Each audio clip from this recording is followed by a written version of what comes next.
Bienvenue à notre série de programmes ayant pour thème le défi de la croix. Et pour en parler aujourd'hui, nous avons encore avec nous le pasteur Mickey Hardy. Bonjour Mickey. Bonjour Fabien. Donc, on a vu plusieurs aspects de notre vie chrétienne en relation à notre identification à la croix de Christ. Et aujourd'hui, notre sujet sera donc la souffrance. Les chrétiens, on n'est pas habitués à cette idée de souffrir pour Christ, parce qu'on se dit, mais Jésus a souffert, donc quel est le but pour nous? Pourquoi nous devons souffrir? Comment tu vois cela, la souffrance, dans la vie d'un chrétien? Premièrement, je pense que la vie chrétienne, c'est un mélange d'expériences, de joie, de tristesse, de victoire, de défaite, de faiblesse, de souffrance, d'affliction, d'épreuves. Enfin, c'est tout un mélange de situations que le chrétien, normalement, doit vivre. Et la souffrance est une de ces expériences qui est nécessaire. Je ne dirais pas juste peut-être que ça arrivera et que peut-être que c'est bon. Non, c'est nécessaire. Et quand on parle de souffrance ici, on ne parle pas nécessairement de souffrance physique, là. On parle de... On parle de tout. De tout. Même la souffrance physique aussi est peut-être un moyen que Dieu peut utiliser. Je ne dis pas que c'est le seul moyen. Il se pourrait que ce soit comme ça. Nous allons peut-être voir ça un petit peu plus tard dans notre partage. Mais d'une manière ou d'une autre, nous sommes tous appelés à souffrir pour la cause de l'Évangile. La parole de Dieu nous dit que Jésus a été persécuté, a été opposé, et que nous ne pouvons pas être différents. Comme il a dit le bois vert, et maintenant nous sommes le bois sec, on ne peut pas être différents. Exactement. Oui. Le serviteur n'est pas plus grand que le maître. Voilà. Jésus a dit, si j'ai été persécuté, vous serez aussi persécutés. Oui. Au fait, ça dépend encore de notre identification avec lui. Bien sûr. Et moi, je pense qu'aujourd'hui, que même les pasteurs, les serviteurs de Dieu, les chrétiens, doivent réfléchir un petit peu dans le sens où quel est le message que nous portons et quelle est la réaction vis-à-vis de l'Évangile que nous transportons, que nous vivons, que nous voulons défendre. Quand Jésus a parlé, a enseigné la parole, le plan de Dieu, le cœur de Dieu, il y a eu beaucoup d'opposition, beaucoup se sont levés contre lui. Et pourquoi? Parce que son message est un message peut-être dur pour accepter. Qui confrontait les gens. Confronter les gens. Oui. Et cela a emmené les réactions de l'opposition, des persécutions contre lui. Donc c'est pourquoi je dis, nous aujourd'hui, notre message, qu'est-ce que cela déclenche dans l'esprit? Parce que l'Évangile, ce n'est pas simplement une lecture d'un livre écrit noir sur blanc. L'Évangile, c'est une transmission de la vie de Jésus, du plan de Dieu, de la volonté de Dieu, du cœur de Dieu. Et donc, c'est normal que l'Église reçoive de l'opposition et même des ennemis. Oui, parce que, Mickey, l'Évangile, c'est un message qui interpelle le cœur des gens. Oui. Et ça provoque une réaction. Exactement. Que ce soit positive ou non, mais on doit s'attendre, accepter qu'on soit opposé. Exactement. On souffre de cette manière. Exactement. L'Évangile doit porter ce genre de réaction. C'est pourquoi je disais tout à l'heure, il faut que les pasteurs, les serviteurs de Dieu, se remettent un petit peu en question, leur message. Oui. Vous savez, on peut avoir une église quelque part, tranquille, personne, on ne se mêle pas à personne, on est tranquille, là, on fait notre petit travail, on avance tout doucement, mais notre message que nous portons doit emmener une réaction. Amen. Ça ne peut pas être différent. Donc, je crois qu'aujourd'hui, souffrir pour l'Évangile est une chose normale. À cause de ce message que nous vivons et que nous transportons. Exactement. L'Évangile prêché par les premiers apôtres a aussi déclenché beaucoup de persécutions. Les apôtres ont été persécutés, l'Église entière a été persécutée pour le message qu'ils prêchaient. Ils ont même eu à quitter Jérusalem, excepté les apôtres sont restés à Jérusalem, et toute l'Église a dû quitter, a dû fuir à cause de la persécution. Oui, c'était dur. Comme quoi que l'Évangile que nous portons, doit emmener une opposition et une persécution, non seulement du dehors, mais même à l'intérieur de l'Église, parce que ce n'est pas tout le monde qui veut accepter le vrai message de Jésus-Christ. C'est pas tout le monde qui veut s'identifier avec Christ dans ses souffrances, dans sa mort. Oui. On veut tous la vie, on veut tous les bénédictions, on veut tous la puissance de Dieu, on veut tous l'onction, on veut tous toutes ces choses-là, hein, mais on ne veut pas s'identifier aux souffrances et à la mort de Christ. Pourtant, si nous lisons dans Philippiens chapitre 1er, qu'est-ce que nous voyons ? Philippiens 1, verset 29.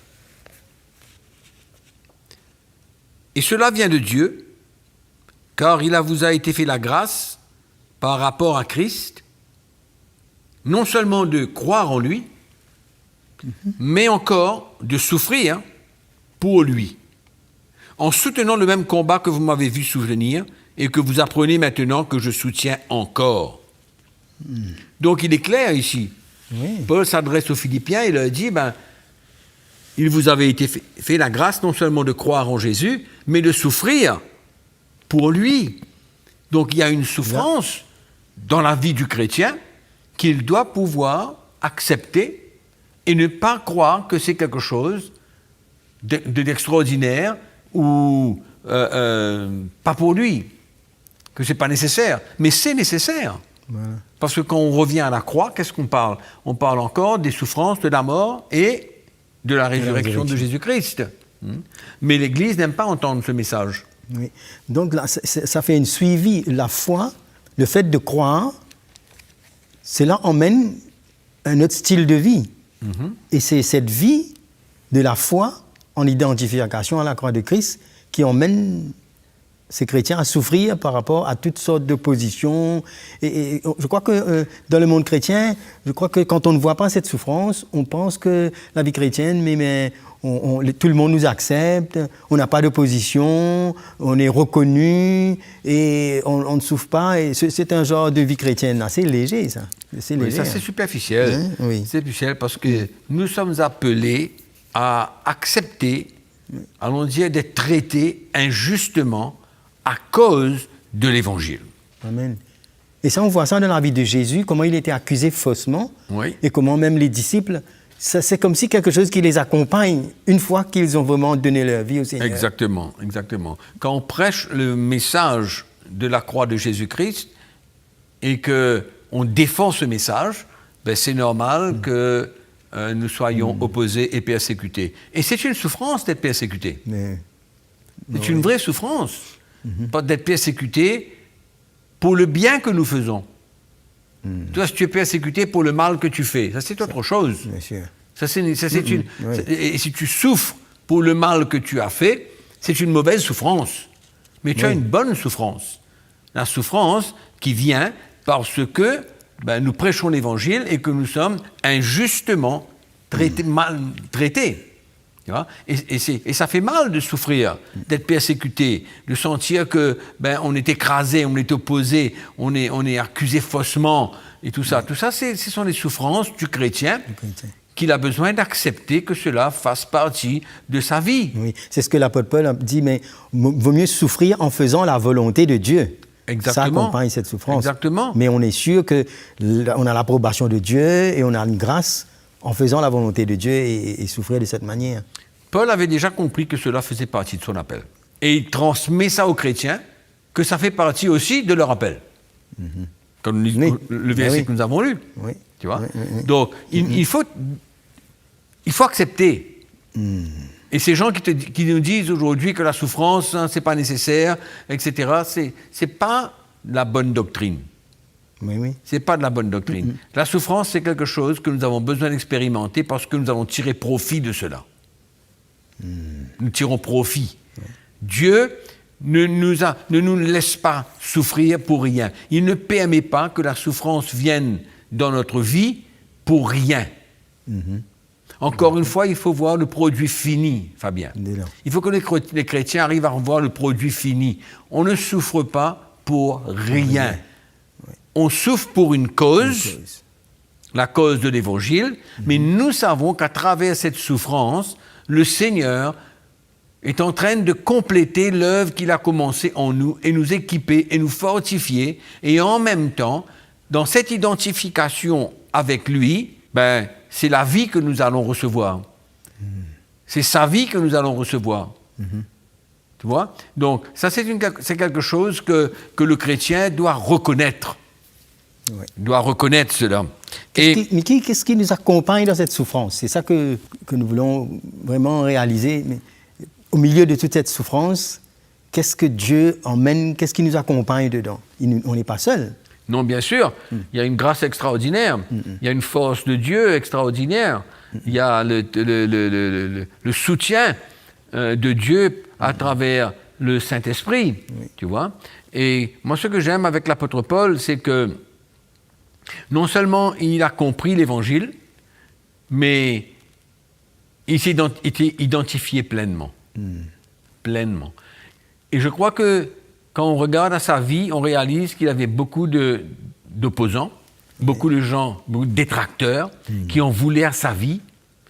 Et ce qui est extraordinaire, c'est que les gens utilisaient sa vie, ses épreuves, ses souffrances, pour parler négativement de lui, pour essayer de montrer aux chrétiens que l'évangile qu'il porte n'est pas le vrai évangile, parce que le message aux Corinthiens, par exemple, était, regardez la vie de Paul, c'est une vie de défaite. De souffrance, de perte. De faiblesse, de souffrance, de perte, d'épreuves, sa vie, ce qu'il était, et ses détracteurs se servaient de sa vie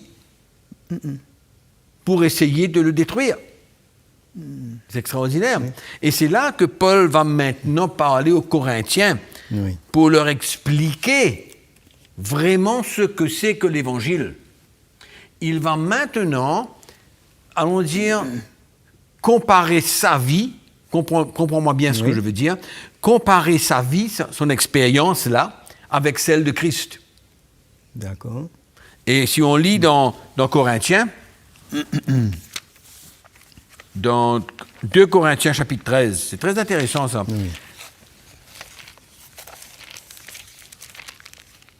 Quand j'ai lu ce texte et que j'ai compris quelle était l'attitude de Paul vis-à-vis de ses détracteurs, et la raison pour laquelle ces détracteurs en voulaient à lui, premièrement, ils étaient jaloux. Oui. Ils étaient jaloux. Ils étaient confrontés quelque part. Ils étaient confrontés, mais ils voulaient que ces Corinthiens-là, de même que les Galates, quand ils parlent aux Galates, qu'ils soient zélés pour eux, pour les détracteurs. Ces prédicateurs de fausses doctrines. Tu vois? Et donc, Paul, dans le chapitre 4, au verset 4, il nous dit... 2 Corinthiens. 2 Corinthiens, chapitre 13. Chapitre 13. Car il a été crucifié à cause de sa faiblesse. Mais il vit par la puissance de Dieu. Nous aussi, nous sommes faibles en lui. Faibles en lui. Mais nous vivrons avec lui par la puissance de Dieu pour agir envers vous. Donc Paul avait fini de comprendre et d'accepter qu'il était prêt à s'identifier à Jésus complètement. Et de la même manière que Christ, quand on parle de Christ dans sa faiblesse, c'est que le Seigneur, il était capable de repousser tous ses opposants. Oui. Mais il a préféré s'humilier. En obéissant. Et le don de sa vie paraissait comme une faiblesse. Parce que, qu'est-ce qu'ils ont dit quand il était à la croix? Si tu es le Fils de Dieu, si descends. Si tu es le Fils de Dieu, descends. Monte ta puissance. Monte ta puissance. Montre que tu es vraiment le Fils de Dieu. mais il s'est tu. Il a tout accepté. Oui. Tu vois? Et ça paraît comme une grande faiblesse. Mais Dieu était puissant. Tu vois? Et Paul vient dire maintenant, de la même manière que vous êtes en train de regarder à ma vie, moi aussi, je m'identifie à la faiblesse de Christ. C'est pourquoi nous aussi, nous sommes faibles. Mais nous sommes faibles, mais nous vivons avec lui par la puissance de Dieu pour agir envers vous. C'est un peu comme Paul dit, mais quand je suis faible, c'est alors que je suis fort. C'est ça. Parce que ce n'est pas une force charnelle, intellectuelle, émotionnelle, Exact. mais c'est la sagesse de Dieu. Amen, frère. Amen, frère. Et c'est là que le chrétien, les serviteurs de Dieu, l'Église doit pouvoir comprendre qu'on ne peut pas fuir. Fuir ces moments de souffrance, d'affliction, Oui. de persécution. C'est une souffrance à l'intérieur de nous-mêmes. C'est une perte de sa vie quand on réalise que nous sommes des enfants de Dieu, que nous sommes morts en lui, ressuscités avec lui, et que nous sommes assis à la droite du Père dans les lieux célestes avec lui, et même tout ça, On souffre. on souffre quand même. Finalement, on réalise que chacun a sa propre croix à prendre. Paul, c'était sa croix à lui, d'expérimenter tout ce qu'il a expérimenté. Mais chacun d'entre nous, si vraiment nous voulons servir le Seigneur selon son évangile, nous sommes appelés à faire face aux épreuves de la vie. Et comme on disait tout à l'heure, ces épreuves, elles peuvent être morales, ces souffrances, elles peuvent être physiques, ces épreuves. Mais Dieu est à l'œuvre. Sa grâce est avec nous. C'est pas pour rien. Il y a une victoire quelque part. Dieu va finir par se manifester. Tu vois? Et même s'il ne se manifeste pas pour, allons dire, nous guérir de quelque chose, mais il nous accorde sa grâce pour pouvoir continuer et le servir. Et en même temps, cette souffrance que nous portons en nous, ce brisement, c'est un brisement, ça. Oui. C'est un brisement c'est la souffrance. Oui, c'est-à-dire, Mickey, que lorsque notre vie est identifiée à Jésus, on s'identifie, Oui. il y a diverses façons qu'on peut souffrir. Oui. Ça peut être pour la cause de Christ, à cause de l'Évangile, un manquement, Oui. ou bien ne pas agir selon notre droit qu'on a. Oui. Hein? Oui. Et on peut même avoir raison, Oui. mais aussi être accusé faussement. Oui. Tout ça, c'est une souffrance. Mais tout ça, c'est une souffrance. Tout ça, c'est une souffrance. Je me souviendrai de toute ma vie des moments de persécution contre nous, contre l'Église, Oui, je me souviens, c'est à contre cette ma époque-là. personne, Oui. celle de ma femme, par exemple, et tout ça. Mais c'était dur, Dur. C'est dur de pouvoir faire face à toutes ces situations et ressentir, allons dire, ce brisement, cette souffrance, et de pouvoir te dire que, Seigneur, tu les pardonnes. Oui. Seigneur, tu les pardonnes. Et je me souviens, dans ces moments, je priais pour ces gens qui me persécutaient. Et c'était dur et difficile. Dur. J'étais là, j'ai vu ça. Oui. Et comme quoi, il y a même des gens qui voulaient que tu répondes, Exactement. mais tu n'as pas répondu. Non, je n'ai pas répondu. Et c'était dur et difficile. Un grand moment de souffrance, de brisement. Tu sens que finalement, tu n'as plus contrôle. Oui. Tu n'es plus sous le contrôle. Là. Tu as besoin de te remettre à Dieu. Tu as besoin de dépendre de Dieu. Dépendre du Seigneur dans ces moments. Et c'est pas facile, Pas facile. Et c'est dur, mais c'est une souffrance. Mais en même temps, quand je regarde un petit peu en arrière, je réalise qu'à travers tout ça, Dieu a fait des grandes choses. Oui. Et j'ai fait quand même un pas en avant. C'est une grâce, J'ai fait ça. quand même un pas en avant dans la maturité. Et aujourd'hui, je ne regrette pas cette expérience. Je ne regrette pas. Et je conseillerais à tous les chrétiens, peut-être pas de la même manière, mais de faire face aux souffrances, de faire face aux difficultés, aux épreuves, aux afflictions de la vie. Même si c'est une mort à soi-même, mais il faut s'identifier à Jésus-Christ. Il faut s'identifier à lui. C'est un plan, ça, c'est le plan de Dieu. C'est ça la croix. Alors, on ne se défend pas. Non. Mais il y a une différence. On peut défendre l'Évangile, Oui. mais nous, on ne se défend pas. On ne se défend pas. Paul ne se défendait pas. Sa défense, c'était quoi? Il dit aux Corinthiens, dans sa défense, il dit, il parle de sa vie De sa vie. et de son évangile. C'est pourquoi il dit les armes avec lesquelles nous combattons ne sont pas charnelles. Elles sont puissantes par la vertu de Dieu, pour renverser toutes les forteresses. Oui. C'est Donc, extraordinaire. le combat de Paul et allons dire sa défense, c'était sa vie. Mais c'est- pourtant, les autres regardaient à sa Oui, vie oui. pour, allons dire, le diminuer. Oui. Et Mais c'est- lui, il a dit, regardez à ma vie. À ma vie. C'est ça le produit Oui. de mon identification avec Jésus-Christ. Oui. Alors que ses détracteurs étaient libres, lui, il était en prison. Oui. Il finissait sa vie en prison. Il était en prison, mais il était libre. Il était rempli de joie. Il était libre, son oui. cœur était pur, son cœur était clair. Il savait que c'était un moment, il savait que c'était une partie de la croix qu'il avait besoin de prendre. Il le savait, ça. Oui. Et c'était extraordinaire. C'est pourquoi nous aussi, nous avons besoin de prendre le même chemin. Et on revient, on dit, qu'est-ce que Jésus a dit? Si tu veux être mon disciple, quoi? Sois prêt de se renier soi-même et prendre sa croix et de le suivre. Voilà. Clair. Ouais. La croix, ça parle de souffrance, la croix parle de mort. Oui. Oui, et de la résurrection par la suite. Amen. Tu vois, Ouais. c'est la vie de Christ. Et c'est comme ça qu'on regarde, quand on regarde la vie de Paul, on voit cet homme de Dieu, on voit cet homme de l'esprit. Et il voyait une gloire, lui, de souffrir pour Christ. Oui, Ça, il faut vraiment que la croix de Christ a marqué notre vie pour voir ça de cette manière. oui, Hein? absolument. Et la gloire qui est réservée aussi pour Exact. ceux qui s'identifient et qui Oui. souffrent à cause de Il son dit, nom. je me glorifie dans mes faiblesses, dans les souffrances, dans les calamités, dans les détresses. Oui.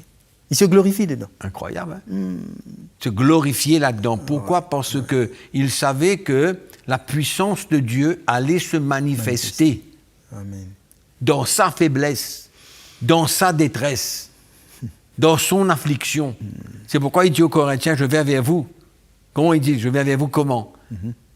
Hein, dans ma faiblesse. Oui. Incroyable, hein? Mais c'est contraire à, allons dire, à la chrétienté superficielle, Émotionnel, émotionnelle, avec superficielle. notre chair, notre justification, Ouais. qui ne produit rien. C'est totalement contraire, Ouais. totalement contraire. Et ce qui est intéressant, c'est que l'apôtre Paul aussi, il parle des ennemis de la croix. Oui. Dans son épître aux Philippiens au chapitre 3, il parle des ennemis de la croix.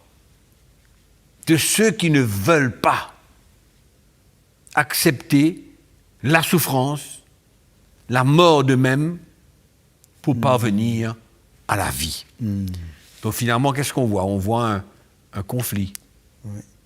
Un conflit spirituel. La lumière contre les ténèbres. Contre les ténèbres. Tu vois? Et donc, moi je crois que quand on lit les épîtres de Paul, et on réalise que la souffrance, ça fait partie de la vie du chrétien. Les chrétiens.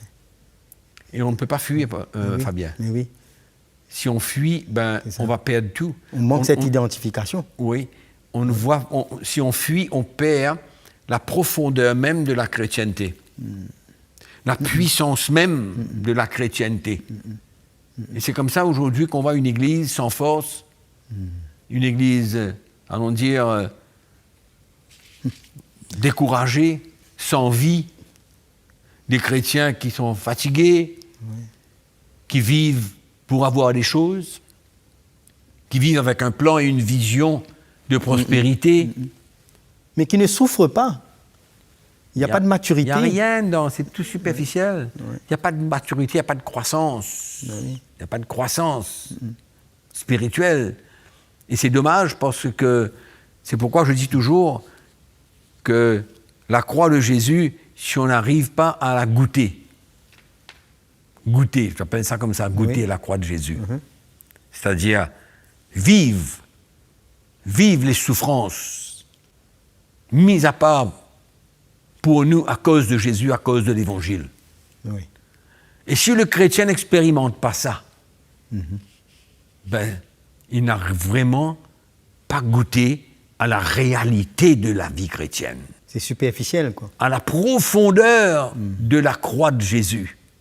Il n'a pas goûté. Il est en train de vivre d'une manière superficielle, courir après les choses. Et être accepté partout, avoir la popularité.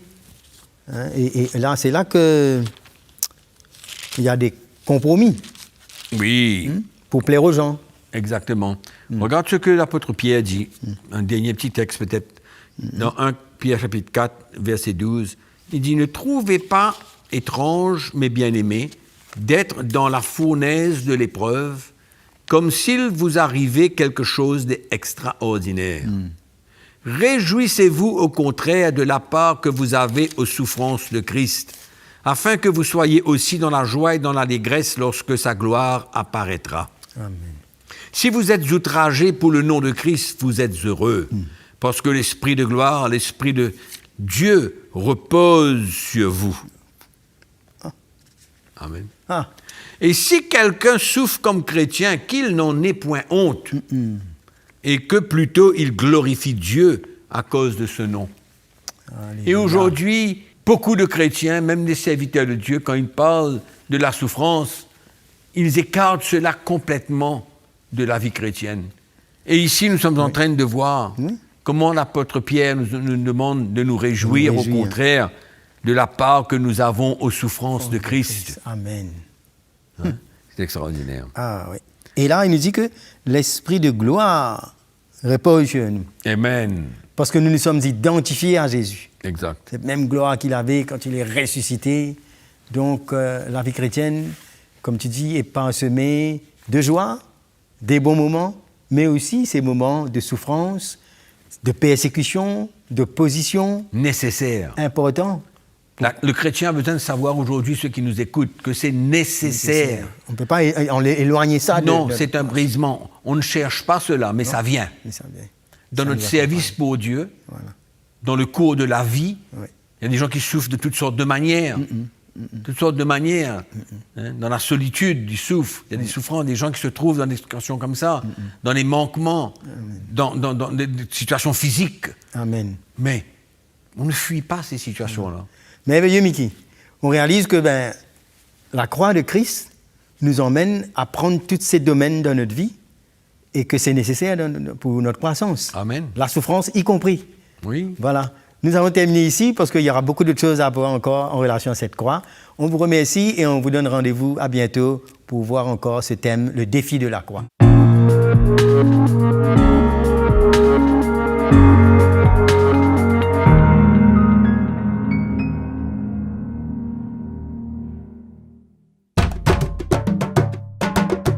Pour plus d'informations, visitez le www.ctmi.org.